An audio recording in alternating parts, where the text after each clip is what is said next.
I love the way my body's moving to the beat. I love the way you're slowly getting close to me. I love the way my body's moving to the beat. I love the way you're slowly getting close to me. I love the way my moving to the. I love the way you're slowly getting close to me. I love the way my body's moving to the beat. I love the way. Hi, I'm Andrew Henderson and I'm a professional football freestyler. You on my mind a lot, don't need no time watch. I don't know how I got you in my pocket spot. Yeah, that's babe, need you every day.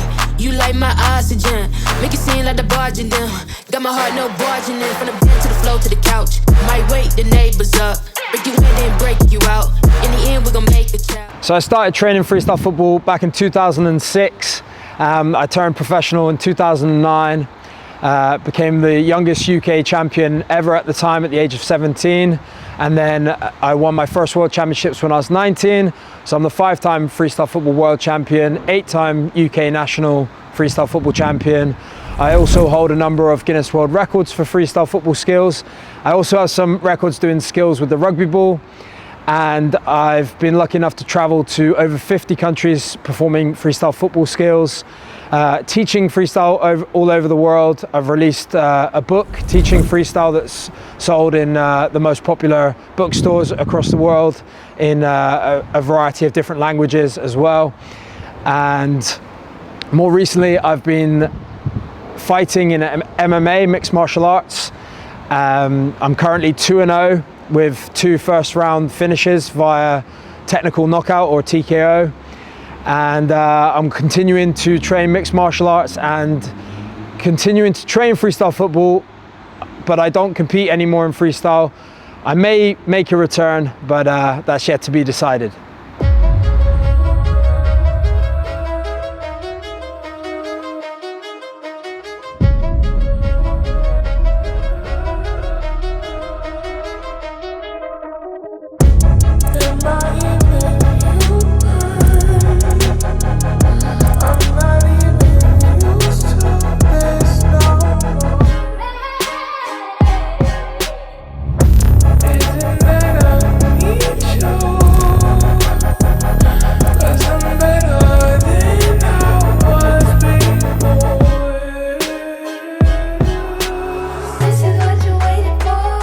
So I started freestyle football in Cornwall, which is where I grew up in the southwest of England.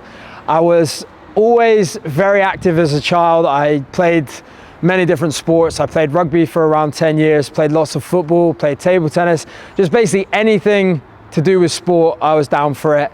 And that's kind of the only thing I've really been passionate about and good at in my life. So I really focused on that. I represented my county in a number of different sports, whether it was athletic. When I found out about freestyle football, the thing I really liked about it is it's a form of self-expression, but you're really just an individual. And when I played football, I was very much an individual. I used to hog the ball a lot. I didn't like to pass. I used to just dribble through everyone and score. So freestyle football fitted me well because I didn't need to pass the ball and I could just focus on perfecting my skills and training. And I first stumbled across freestyle football when I saw a freestyler called Sofiane Touzani. He's a pioneer of the sport, doing some skills online, and I just thought it was impossible. I actually thought the skills were fake at the time, but then I found out they were actually real, so I was blown away by it, and I thought maybe I could learn a few of them. So I started training with some guys in my school and kind of went from there. And to begin with, I actually wasn't that talented at freestyle skills. It actually was hard for me to learn the basics, and some of my friends learnt the basic moves like around the world and balancing on their neck a lot quicker than I did. But I didn't give up and I kept going, and after about 6 or 7 months they were slowing down with their progression and I was speeding up, and eventually I started to overtake them, and it just went from there, learning new skills all the time and challenging myself. And I've always been very determined, so when I set my mind to something, I don't give up, and that definitely put me in good stead going forward. And I never knew that I could become one of the best in the world or the best in the world, but I just kept going, and it went from there. So when I was 16, I was playing rugby and I broke my leg quite badly during a game. I broke it in 5 places, ended up getting a metal plate and 9 screws inserted in there. And I broke it so badly that the doctors told me that there's a chance that I may not ever walk again, let alone play sport again. And I can give up on any hopes of becoming a professional athlete or representing my country in any sport. So because sport was all that I knew and loved, it really crushed my dreams at the time and sent me into depression. And it took me a very long time to recover from that because I was playing so many sports, and to have that injury, it was a major setback for me at that age.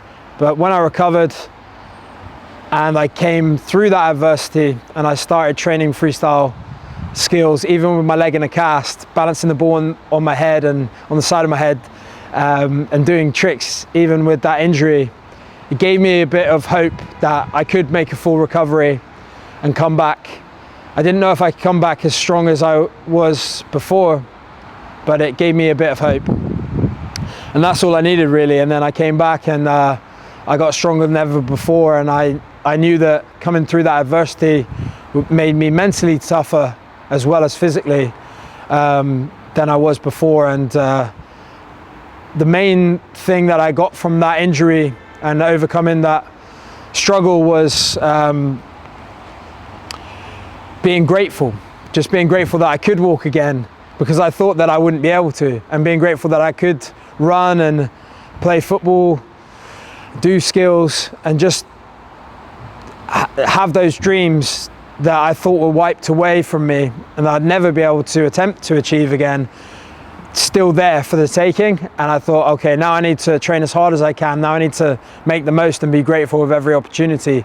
So I think just being grateful for the basic things, like being able to walk again, developed a very strong mindset into my training. And I was strong mentally before, I'd say, but I think that gave me the edge over my competition, especially looking back now on my career and all the championships that I'd won and all the setbacks in competition. I think it just made me push even harder. So anytime I'm faced with any struggle, I just pushed harder, because when you're faced with struggle, it's very easy to go one way or the other. You either give up, and you see this, it's like a funny kind of like almost like a meme story in football. You get people saying, oh, if I didn't do my knee in, I would be playing for Manchester United, or I'd be playing for one of these clubs. Oh, back in my day, you know, if I didn't have that injury, you know, it's always the case. You either go one way or the other. You either pack it all in and do something else, or you decide that that's not going to determine your fate. And that's what I did. I went the other way and pushed even harder and went all in with it. So the first time I competed in a freestyle competition, I turned up to a regional championships in Bristol. That was the nearest region to me because I was living in Cornwall, and it was a qualifier for the national championships. At the time, I really didn't have much hope that I would be able to even qualify for the nationals, but that was part of my personality. I was very shy and I doubted myself in terms of competition, but I would always fight as hard as I could when I got on the stage. So I turned up there as a shy kid, going to the stage. No one knew who I was at the time. And I just went out there, tried my best, and managed to win all the rounds 3-0, really wiped out the competition and qualified for the national finals. Some people started to recognize, like started to take note of who I was, and like, oh, this boy from Cornwall, he's not bad, you know. And I turned up to the national finals a month after that, and no one expected me to do well. And then I came through that and won that on my first try, and I was blown away. I became the national champion at 17 years old whilst I was doing my A-levels at college, and I snuck away for the weekend just to compete in this tournament in London. And I still remember winning, and I was on the stage and I just couldn't believe that I'd even got to the tournament, let alone the final, let alone to win. And looking back on it now, I actually won by quite a significant margin. And I think that's because I didn't understand how how hard I was training compared to everyone else. I thought everyone must be training as hard as me. I was training 10, sometimes 12 hours a day in freestyle, because with freestyle, all you need is a football. You don't need a coach, you don't need specialist facilities.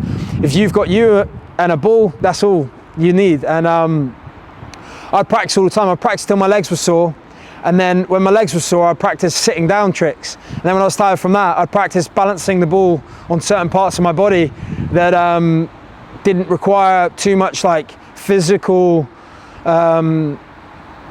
exertion, but you could focus on. And then when I wasn't on that, even when I was eating my meals, I was writing down tricks and combinations that I could do together. So I was completely obsessed with the sport. And I think that just separated me above everyone else in the country without me really realizing, because I thought everyone was doing that. I thought that must be what the best guys are doing. But they weren't. They were training 4 or 5 hours a day. And I was just making the most of every second.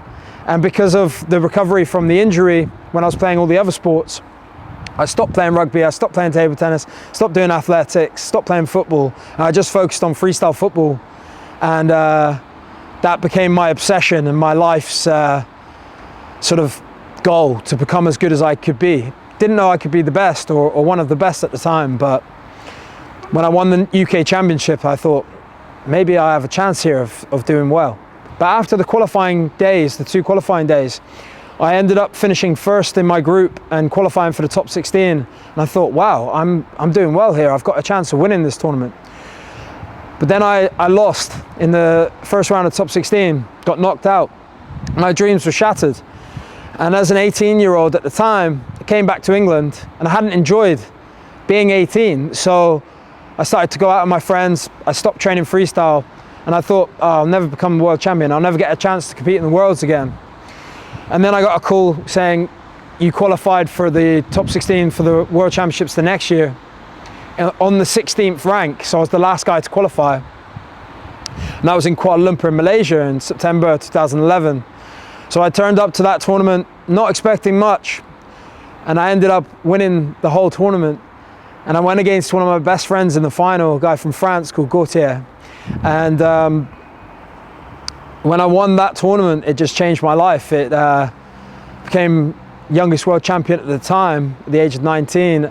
I always think about what's next. So even straight after, a few weeks after the competition, I'm thinking, what do I do next? I can't just stop now that I'm the world champion. So it was about winning the next tournament and the tournament after and the tournament after, and becoming not just the best in the world, but the best ever in the sport. So that then became my mission. I've got a new agent who's promising me the world. I'm gonna travel all over the world. I'm gonna work with the biggest brands, the biggest names, and I'm gonna be a superstar. That's what they told me. That was the dream that I got told was gonna happen. And so I packed up my bags from Cornwall. I moved to London, and I started renting over in London. And I thought, this is gonna be crazy, a new world. I'm gonna be famous, which I didn't really care about being famous, but I just thought that, you know, this is gonna be my career now. I don't have to get a real job, you know? And a few months went by. I wasn't getting any work from my agent. I wasn't getting these big jobs that he promised me. I wasn't working with these big brands and sponsors that I got told that I would be working with. And I saw the money draining from my bank account, the prize money that I won from the World Championships going down all the way to zero over these months, paying rent, and you know, London life isn't cheap, so it became difficult. So I had to make money somehow, and I thought, well, I'll use my freestyle football skills. So I took to the streets of London, ended up putting a hat down and busking, performing my freestyle routines to the public.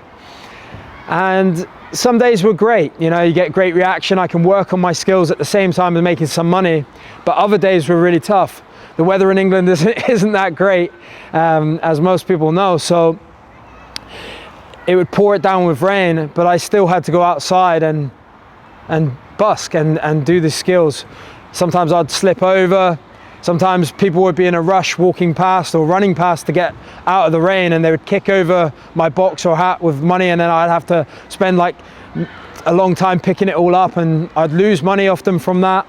I've had people trying to steal the box of money many times. I had loads of little things that happened, and it just wasn't a great time.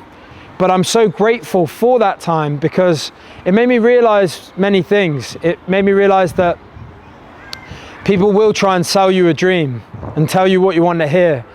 And agents, they're playing a game. They'll try and promise you the world, and they might not necessarily deliver. So it made my business sense stronger. And it also made me realize that you can't rely on people. I was relying on this manager to get me work. But what I realized, I can do that myself. I can not rely on anyone. Like I didn't rely on anyone in my freestyle career when I was training to become the best in the world. I took the challenges on myself. I worked hard myself, and knowing that no one's gonna do that for me. And then I started to do that in business as well. I started to take it on myself and started to reach out to companies and started to do my own projects. And then I started flourishing from there. And that was a lesson that I'm grateful for today. And it also it humbles you, you know, being a world champion and going out in the street and performing and being close to people and trying to inspire people and make people's day. So that was definitely a humbling experience. And now, obviously, I don't have to do that. I'm fortunate enough that I'm in a good position now. I have my own house, I have my own business, I have my own car, you know, all that sort of stuff. And things are going well. I travel all around the world and I've made it a success. But I also am grateful for that times. And occasionally I'll like to go out and just feel that to remind me of the past, almost like in a nostalgic way. And I'll never forget those times because they were good times in a weird way.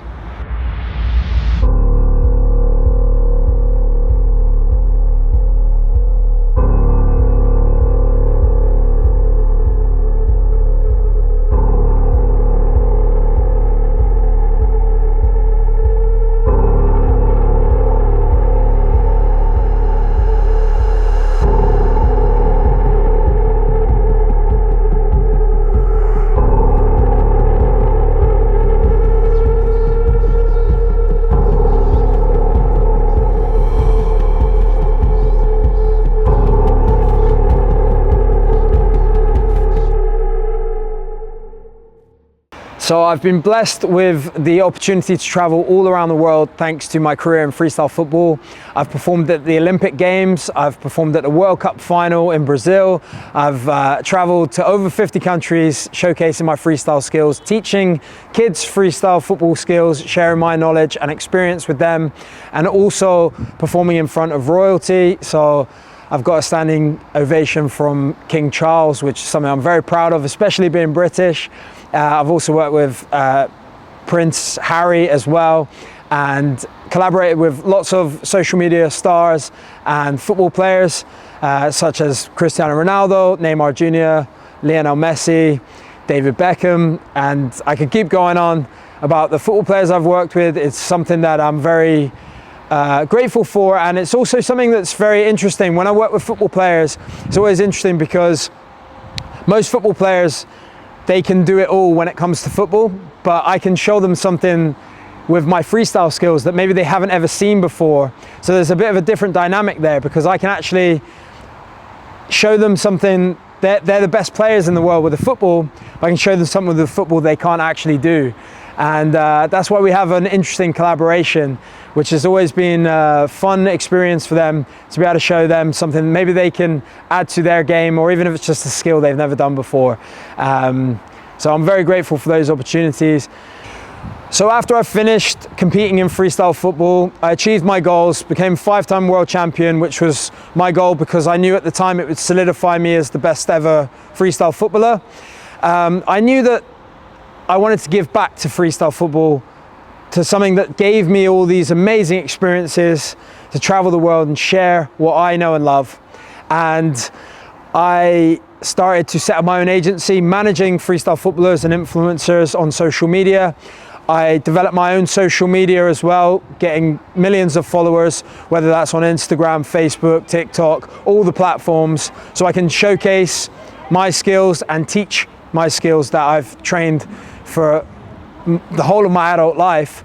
and manage others as well and give them guidance on their brand deals and their opportunities so that they can monetize what they're doing without them having to focus on that fully, so they can focus on what they love and they have a passion for, and that's training freestyle football. But also some of the guys that I represent also do other sports as well now. So I'm branching out, basically just pursuing things I'm passionate about, very passionate about business and also about sport. So I'm trying to focus on that business as well as still judging competitions internationally, and many other projects.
So another passion of mine is mixed martial arts, or MMA. So before I have my mixed martial arts fights, I have a moment of nervousness in the backstage, where I start doubting everything. I've done all the training, all the hard work. I've given myself every reason to not doubt myself, but I still do. That doubt creeps in, and I start thinking, why am I doing this? Why am I putting myself into an octagon to fight against another man who's trying to kill me? He's trying to hurt me in front of all my friends and family and fans watching at home on the live stream, a crowd of people that I don't even know. Why am I doing this? What has possessed me to do this? And I start thinking about all the worst case scenarios, all the bad things that can happen. I could get knocked out in front of everyone. I could, all that embarrassment, the injury, the damage. And then I think, what's the worst that can happen? Because even if I did get knocked out, let's say in the first second of the fight, all the people that I really care about in my life, my friends, my family, people that are close to me, they're gonna still love me just the same. And the people that feel that, they're gonna and laugh or joke about it, they don't really matter anyway. They're not real friends anyway. So when I think about that, it fills me with more confidence. It makes me think that I'm almost like invincible, because no matter what happens, it'll be okay. And then I just work backwards to feeling about the good things that can happen, believing in my training, the fact that I know that I didn't skip any training sessions, that I didn't leave any stones unturned, that I dedicated as hard as I could for the training camp, and I pushed as hard as I could. I got into the best shape I possibly could, and that I have no reason to doubt myself. I should believe in my skills, and that I'm gonna go in there and do what I know I can do. And then when I walk to that stage, I feel fully confident and alive and hungry, ready to get in the cage and just take apart the opponent. So when I go in there, I'm dancing, and I become alive, and I just feel great. And it's the best feeling in the world. I have adrenaline coursing through my veins. I step into the arena, and I just feel at home. Everyone around me, I feel comfortable in that space, and just ready to go. And my feeling in there is just, it's kind of like I'm not really there. It's almost like I'm dreaming. It's like I'm in a dream. I can't really control myself. I just flow. It's like I'm completely in the zone and immersed in what's happening. There's no external factors that are at play. It's just me in there. I don't even acknowledge the crowd around, the people around. I just feel myself in the environment, in that atmosphere, just me and him in there. No one else, no one can do anything. The cheers, the referee, none of that plays a factor. I just see the opponent and I just see a guy that I got to take out. And I just go, I don't stop. And the mindset I have before I go into the cage that makes me that way is I say to myself, no matter what happens, I promise to myself, no matter what happens in the cage, what adversity you're faced with, if you break a bone, if he hits you hard and you're rocked on the feet and you're, you know, or you're in a tight spot, or he gets a chokehold on you and it's really tight, you're never gonna quit, you're never gonna give up. You're just gonna keep pushing forward. No matter how painful it is, you're gonna keep pushing forward. And then when I'm in there and I'm just automatic and I'm in the zone, that's how I am. No matter what happens, I'll keep going. And because I know that about myself, I know I don't have a quit button in me. It gives me so much confidence. I have no excuses. He has no excuses when I beat him. I want him to be in his best shape ever, and he wanted me to be compromised. And that just showed me that he didn't believe in himself enough to fight me at my best. So it made me really confident that I was going to smash him, which is what happened. I have been training that for a little while now, and with the rise of this influencer, social media, boxing, it goes hand in hand with my passion for martial arts and fighting sports, combat sports, and also the fact that I have a social media following. It just seems to fit naturally, coming from freestyle football to doing these influencer combat sports contests. You've got Misfits Boxing, other boxing promotions that have come about, and I'm looking to jump in there. I've done the MMA fights. I've done one celebrity MMA fight, and I've done one MMA fight away from the celebrity world as well, tested my skills out, and I'm just looking to take that to the next level and to see where I can go with that, whether that's to compete professionally in mixed martial arts or to go down the influencer route and challenge the best guys in that sport, in that scene. There's a lot of money to be made there.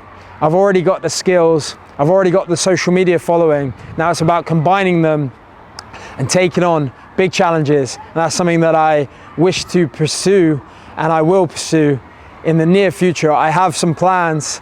There's some guys that they're on my radar and I'm calling them out.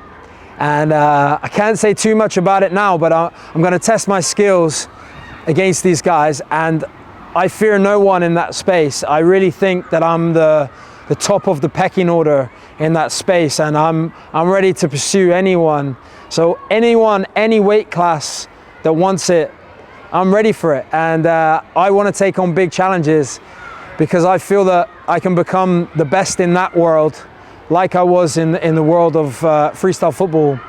I feel like the influencer boxing and the influencer mixed martial arts space, I can rise to the top in that and be a star in that field as well. So that's what I'm looking to do.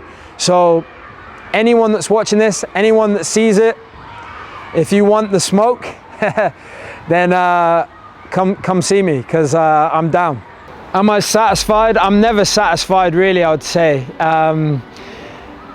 A lot of people say like, oh, like, what's next for you? Are you just happy with what you're gonna do? Are you ever gonna settle down? And I'm always looking for what's next. What can I do that hasn't been done? What barriers can I break that haven't been done? Whether that's tricks that have never been done in freestyle football as an athlete, I'm still pushing the boundaries of what's possible with a football. And I still wanna do things with a football that have never been done, whether it's doing a great stunt or breaking new world records, taking my skills and impacting cultures around the world, or maybe helping inspire or motivate people in deprived areas. That's definitely one thing that I really enjoy doing, and it's so meaningful for me. So there's so much more that I know that I can give with everything that I've learned so far and everything that I'm learning. So I'm still definitely a work in progress, and there's many things that I want to pursue, and I'm looking forward to the next chapter.